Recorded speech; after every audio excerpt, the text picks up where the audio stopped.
न्याय के इंतजार में हैं, उनको अब तक न्याय नहीं मिल पाया है और उनके जले पर, उनके दर्द पर नमक छिड़कने का काम कांग्रेस और बीजेपी दोनों मिलकर कर रहे हैं। 3.5 साल से ज्यादा समय इस सरकार को हो गया, लेकिन अभी तक कोई कार्रवाई एसआईटी के माध्यम से नहीं की गई। तो मैं समझता हूं कि यह बात फिर से एक बार साबित होती है कि 84 के कत्लेआम में कहीं ना कहीं भारतीय जनता पार्टी के लोगों का भी हाथ खून से रंगा हुआ है और इसी के कारण ये एक दूसरे को बचाने में लगे हुए हैं। मैं निवेदन करूंगा जरनैल सिंह जी से, जिन्होंने इसकी एक लंबी लड़ाई लड़ी है 84 के पीड़ितों को न्याय दिलाने के लिए, वो आए और अपनी बात करें। मोदी सरकार ने अरविंद केजरीवाल एसआईटी ना बना सकें, इसलिए उनकी सरकार शपथ लेने से एक दिन पहले अपनी एसआईटी बना दी। 3 साल व्यर्थ हो गए।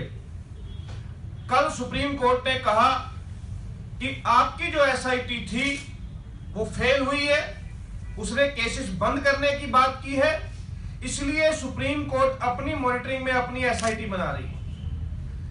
देश के प्रधानमंत्री नरेंद्र मोदी जी को इस विफलता के लिए 1984 के पीड़ितों से माफी मांगनी चाहिए। उनको यह माफी मांगनी चाहिए कि उनकी वजह से 3 साल और व्यर्थ चले गए, कई गवाह इस दुनिया से चले गए।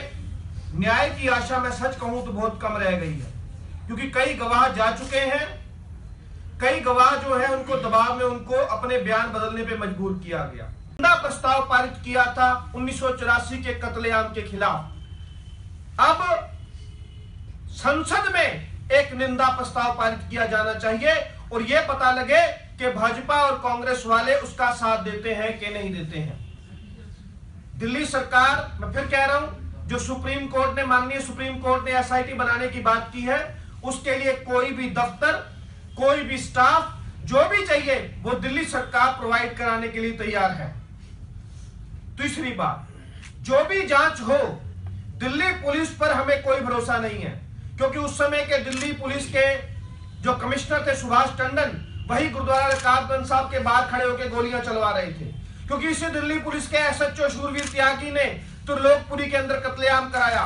इसी दिल्ली पुलिस के डीएसपी सेवा दास ने कत्लेआम में सहयोग किया और दिल्ली पुलिस ने खुद अपनी जांच करके अपने ही खिलाफ सारे केस बंद कर दिए।